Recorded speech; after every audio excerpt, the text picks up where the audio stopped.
پھر دوسری چیز ہے میڈیا کی یہ سٹوریز آئیں اور ریکارڈ کے اوپر موجود ہیں, پرنٹ کیے ہیں, ٹی وی پروگرامز ہیں کہ سائفر تو یہ ایزمپشنز پہ بیسڈ ہے, وہ ایزمپشنز ہیں ہمارے امبیسڈر کی یا کس کی.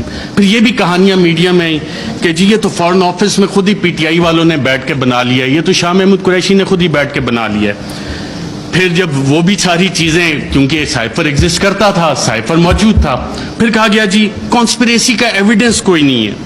اچھا پھر عمران خان بطور وزیر اعظم بھی میرا خیال وہ کرکٹ کھیل رہے تھے, اور جب انہوں نے کہا تھا کہ مینٹلی میں اسٹرانگ ہوں, تو بہت سے لوگوں نے انڈر ایسٹیمیٹ کیا. انہوں نے کابینہ کی بھی کمیٹی بلائی, کابینہ کی اسپیشل کمیٹی غالباً 30 مارچ کو ہوئی.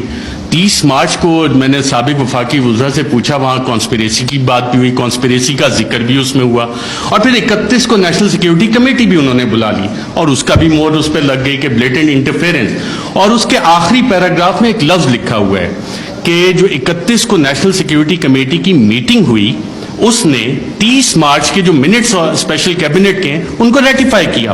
اب 30 مارچ کو آپ سب وفاقی وزراء جو اس میں بیٹھے تھے, اس وقت کے وزیر اعظم اس میں بیٹھے تھے, ان سب نے کانسپریسی اور سازش کا لفظ اس میٹنگ میں ذکر کیا. یہ میرے ذرائع نے مجھے بتایا ہے, آپ سبھی یہاں پہ بیٹھے ہیں, اگر کسی نے کانٹراڈکٹ کرنا ہے تو سابق وزیر اعظم خود بیٹھے ہیں, وہ کر سکتے ہیں کہ 30 مارچ کو جو اسپیشل کیبنٹ میٹنگ تھی اس میں سازش کا ذکر ہے. بالکل سازش کا, میں کلیئر ایز اے جرنلسٹ کلیم کر رہا ہوں.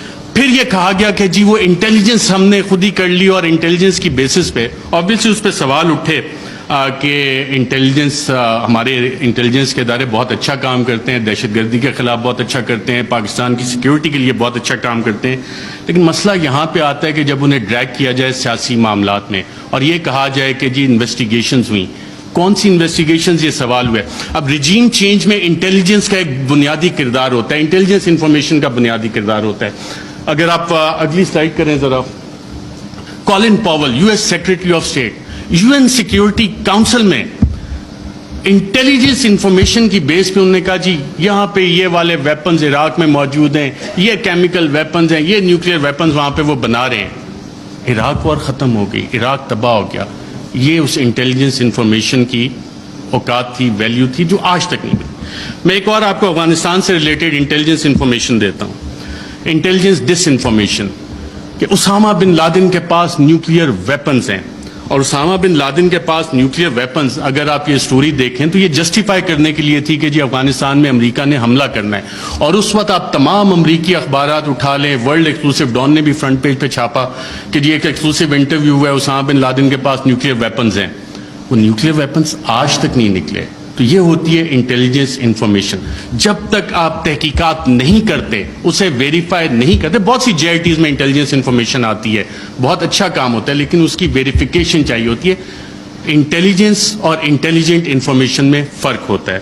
اس کے علاوہ بہت ساری چیزیں ہیں. پروپیگنڈا پہ اگر ہم جائیں, ڈی کلاسیفائڈ ڈاکومنٹس بہت سارے آ گئے, چلی کے حوالے سے, ایران کے حوالے سے, کیونکہ ٹائم میرے پاس کم ہے, میں نے کہا یہ والے لارجر ایشوز آپ کے سامنے رکھوں. پی ٹی آئی کی حکومت میں جب ہم یہ دیکھتے ہیں تو ہم خبریں دیکھ رہے تھے, میڈیا میں آ رہی ہیں کہ جی جو بائیڈن جو ہے وہ کال نہیں کر رہا, فارن آفس کا رابطہ ہو رہا ہے. پاکستان کے foreign minister Shah Mahmood Qureshi, U S national security adviser Anthony Blinken سے فارن آفس نے رابطے کی کوشش کی, نہیں ہوا. لیکن بلاول آتے ہیں, ان کے سارے رابطے ہو جاتے ہیں. تو یہاں سے آپ جب میڈیا کی وہ خبریں نکال کے دیکھتے ہیں تو آپ کو ایکسٹرنل فیکٹر اور وہ لنکیجز کہ یہ فیصلہ وائٹ ہاؤس میں ہوا, U S N S C میں ہوا, اور اس کا ذکر اب میڈیا میں یہ سوال ابھی تک ڈیبیٹ نہیں ہوا کہ کیا اس کا فیصلہ وہاں پہ ہوا تھا, نہیں ہوا تھا. وہ سائفر اگر پبلک ہوتا ہے تو اس میں یہ سوالات اٹھیں گے یقیناً کہ یہ فیصلہ اس لیول پہ, اسٹیٹ کے لیول پہ یو ایس اسٹیٹ نے کیا, صدر جو بائیڈن نے کیا. اور صدر جو بائیڈن جو نیو کانس تھے, the plan for the new American century, اس کا باقاعدہ طور پہ حصہ تھے, جس کے بعد ہم نے دیکھا 2001 کے بعد پوری دنیا میں ڈفرینٹ ریجیم چینج آپریشنز باقاعدہ طور پہ لانچ کیے گئے. عراق اس کی ایک مثال ہے.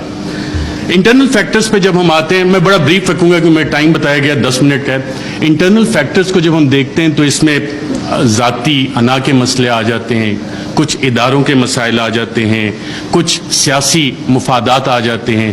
اور اس میں ایک سوال جب ہم انٹرنل فیکٹرز کا دیکھتے ہیں تو بڑا سوال یہ بنتا ہے کہ ملک کا کون سوچتا ہے, پاکستان کا کون سوچتا ہے. کیا ہم صرف انڈیویجولز کا سوچیں گے, کیا ہم صرف ان اداروں کا سوچیں گے کہ جی اداروں کی انا بڑی ہوگی یا انڈیویجولز کی انا بڑی ہوگی ہے. پاکستان کا کون سوچ رہا ہے؟ کیا وزیر اعظم عمران خان اس وقت پاکستان کا سوچ رہا تھا یا انڈیویجولز کے بینیفٹس دیکھ رہا تھا؟ اور کیا یہ جو ریجیم چینج کانسپریسی ہے اس میں جو میڈیا نیریٹوز بنے وہ کس طرح کے بنے؟ اس میں انڈیویجولز اور انسٹیٹیوشن نے ڈومینیٹ کیا یا پاکستان کا سوال کسی نے اٹھایا؟ اس حوالے سے میڈیا نیریٹوز اس حوالے سے سائلنٹ ہیں، اس میں آپ کو انسٹیٹیوشنل اور انڈیویجول ڈومیننس نظر آتی ہے۔ اچھا، کوورٹ ایکشن بھی اس میں باقاعدہ طور پہ پلان ہوا۔ میڈیا میں being fly on the wall and being an active participant, ایک ایکٹیو جرنلسٹ ہوتے ہوئے آپ کو بہت کچھ پتہ لگتا ہے کہ جی میڈیا نیریٹو بننا کیسے۔ اکثر جو حکومتیں بیٹھی ہوتی ہیں ان کو سب سے آخر میں پتہ لگتا ہے کہ ہمارے ساتھ ہو کیا رہا ہے، میڈیا کو پہلے پتہ لگ جانا شروع ہو جاتا ہے، کیونکہ کوورٹ ایکشن میڈیا نے پبلک اوپینین شیپ کرنا ہوتا ہے، پاپولیشن کو بتانا ہوتا ہے کہ جناب یہ حکومت کے ساتھ مسائل ہیں، اور وہ کہانیاں شروع ہو جاتی ہیں، اور یہ ڈاکومنٹڈ ہے اس سارے کیس میں بھی۔